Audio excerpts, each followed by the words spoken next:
پھر اسی طرح یہ ہے کہ شوہر کا فرض ہے کہ بیوی کو نان نفقہ فراہم کرے اور اسے اپنے والدین کا محتاج نہ بنائے. بعض کیسز میں یہ ہوتا ہے کہ لڑکی کے ماں باپ مالدار ہوتے ہیں اور وہ بیٹی کو ہمیشہ دیتے رہتے ہیں، تو شوہر کو عادت ہو جاتی ہے کہ ٹھیک ہے، جب بھی کوئی بڑا خرچہ ہوگا، جب بھی کوئی ضرورت ہوگی تو ماں باپ دے دیں گے یا ماں باپ ہی کو دینا چاہیے. ایک تو ہمارے معاشرے میں جو جہیز کی لعنت ہے کہ ایکسپیکٹیشن پہلے سے ہی ہوتی ہے کہ زندگی کی ہر ضرورت کی چیز، سوئی سے لے کے گاڑی تک، وہ لڑکی اپنے گھر سے لے کر آئے. اور بعض کیسز میں اگر وہ نہیں لاتی تو اس کو گھر کی چیزیں تک استعمال کرنے کی اجازت نہیں ہوتی. مجھے کوئی بچی بتا رہی تھی کہ جب اس کی شادی ہوئی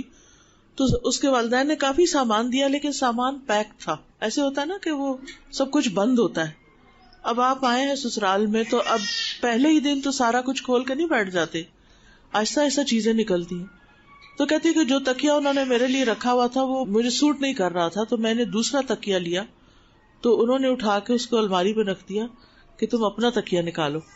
یعنی آپ خود سوچیں، کیا یہ انسانیت ہے؟ کیا یہ ہمارا دین یہ ہمیں سکھاتا ہے؟ یہ سراسر جہالت ہے. یعنی انسانوں سے زیادہ چیزوں کی محبت اور انسانوں کی ضروریات کو پیچھے پھینک دینا،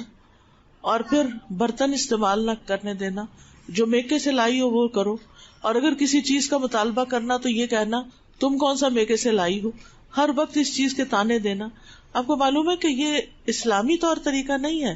یہ ہم ایک طویل عرصے تک ہندوستان میں رہے ہیں اور وہاں کا جو کلچر تھا وہ سرایت کر کے ہمارے اندر آ گیا، اور یہ چیزیں ہمارے معاشرے میں بھی عام ہو گئی. پھر اسی طرح یہ ہے کہ شوہر کو گھر میں مسکراتے ہوئے داخل ہونا چاہیے، بیوی کے اچھے کاموں کی تعریف کرنی چاہیے، اس کو تحفے تحائف دینے چاہیے، محبت کا کھلا اظہار کرنا چاہیے، دل لگی اور دل جوئی کی بات کرنی چاہیے. اور غلطیاں ہو جائیں، مثلا کھانے میں نمک زیادہ ہو گیا ہے یا کھانا کسی وجہ سے ٹھنڈا رہ گیا ہے یا تھوڑا کچا رہ گیا ہے، تو ایسی چیزوں کو تحمل اور برداشت کے ساتھ گزار لیں، یعنی درگزر سے کام لیں، کیونکہ انسان ہے نا، انسان پرفیکٹ نہیں ہے. اور عام طور پر بچیاں ماں باپ کے گھر میں تو پڑھ ہی رہی ہوتی ہیں یا کوئی جاب کر رہی ہوتی ہیں، اور گھرداری ان کو اتنی نہیں آتی جب تک کہ ان کے سر پہ پڑتی نہیں، اور پھر جب پڑتی ہے تو آہستہ آہستہ وہ یہ سب چیزیں سیکھتی بھی چلی جاتی ہیں. پھر اسی طرح یہ ہے کہ بیوی کے اوپر بھی کوئی ذمہ داریاں عائد ہوتی ہیں، اور ان میں سے ایک یہ ہے کہ وہ شوہر کے مزاج کو سمجھے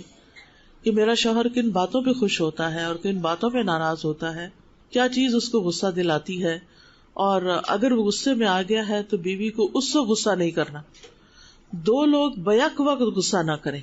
یہ تو ہو نہیں سکتا کہ غصہ نہ آئے، کبھی بیوی کو آئے گا کبھی شوہر کو آئے گا، لیکن اگر ایک کو آیا ہے تو دوسرا اپنے آپ کو کنٹرول میں رکھے تو دوسرے کا بھی ٹھنڈا ہوئے گا. وہ اس پر پانی ڈالنے والی کرے، نہ کہ آگ بھڑکانے والی کرے. اور پھر یہ ہے کہ اگر غصہ آ بھی گیا ہے اور ناراضگی ہو بھی گئی ہے تو اس ناراضگی کی حالت میں سونا نہیں چاہیے. یعنی رات کو سونے سے پہلے اپنے امور اور بات جو ہے وہ ایک دوسرے کے ساتھ سیٹل کر لینی چاہیے، تاکہ شیطان کو موقع نہ ملے. کیونکہ ہوتا یہ ہے کہ شیطان جو ہے وہ انسان کا دشمن ہے، اور شیطان انسان کے اس دشمنی میں پھر میاں کے دل میں بیوی کے خلاف اور بیوی کے دل میں میاں کے خلاف بدگمانیاں ڈالتا چلا جاتا ہے، اور جب وہ بدگمانیاں بڑھ جاتی ہیں تو پھر تعلقات میں مزید خرابی پیدا ہو جاتی ہے. اسی طرح بیوی کے لیے یہ لازم ہے کہ وہ اس بات کو سمجھے کہ شوہر کہاں جانے کو پسند کرتا ہے اور کہاں جانے کو پسند نہیں کرتا، اور اس کی عادات میں کیا کیا چیز شامل ہے. مثلاً بعض حضرات کو بالکل یہ پسند نہیں ہوتا کہ گھر گندا ہو یا چیزیں بکھری ہوئی ہوں یا گھر میں صفائی نہ ہو، تو ایسی صورت میں لڑکی تو چونکہ دوسرے گھر سے آتی ہے اور کیجول زندگی بسر کر کے آتی ہے، لیکن اگر وہ دیکھ لے کہ ہسبینڈ جو ہے وہ صفائی پسند ہے تو وہ اپنی عادت کو بدل لے، کیونکہ دونوں کو ایک دوسرے کے ساتھ رہتے ہوئے کچھ عادتیں ہسبینڈ کو بدلنی ہوگی اور کچھ عادتیں جو ہیں وہ بیوی کو بدلنی ہوگی. پھر اسی طرح یہ ہے کہ بیوی کے لیے لازم ہے کہ وہ سنی سنائی باتوں میں نہ آئے. بعض اوقات خاندان کے اندر ایسے رشتے دار ہوتے ہیں جو ایک دوسرے کے بارے میں بہت مس انفارمیشن عام کرتے ہیں، یعنی کہ ایسی چیزیں عام کرتے ہیں کہ جس کی وجہ سے تعلقات جو ہیں وہ بہت بگاڑ کا شکار ہو جاتے ہیں. مثلاً اگر بہن بھائی کی نہیں بنتی تو نند اپنی بھابھی کو میاں کے خلاف کچھ باتیں سنا رہی ہے، شادی سے پہلے یہ ایسے کرتا تھا، یہ ویسے کرتا تھا، یعنی اس کی پاسٹ ہسٹری کے بارے میں ایسی باتیں بتانا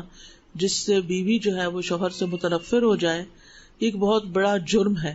جو شخص بھی میاں بیوی کے درمیان جھگڑا ڈلواتا ہے اور میاں بیوی کے درمیان غلط فہمیاں عام کرتا ہے، وہ شیطان کا بھائی ہے. ہر روز شیطان کا تخت لگتا ہے اور پانی پہ لگتا ہے، اور وہاں سے وہ فوجیں روانہ کرتا ہے اپنی انسانوں کو بگاڑنے کے لیے، خراب کرنے کے لیے. اور جب وہ واپس لوٹتا ہے اپنی رپورٹ لے کر اور آ کے بتاتے ہیں، کوئی کہتا ہے میں نے قتل کرا دیا، کوئی کہتا ہے میں نے چوری ڈاکہ ڈلوا دیا، کوئی شیطان کچھ کام بتاتا ہے، کوئی کچھ کام بتاتا ہے. تو اتنے میں ایک شیطان آ کے کہتا ہے کہ میں فلاں میاں بیوی کے پیچھے لگا رہا یہاں تک کہ ان کے درمیان جھگڑا کروا دیا. تو وہ اٹھ کے اس کو گلے لگاتا ہے اور اس کے سر پہ تاج پہناتا ہے اور وہ کہتا ہے تم نے ہی تو سب سے اچھا کام کیا. لہٰذا میاں بیوی کے درمیان جھگڑا ڈلوانا یہ ایک شیطانی کام ہے، اور اس میں بیوی کو شوہر کے خلاف باتیں نہیں سننی چاہیے اور سنی سنائی باتوں کو آگے نہیں بڑھانا چاہیے اور ان پہ یقین نہیں کر لینا چاہیے.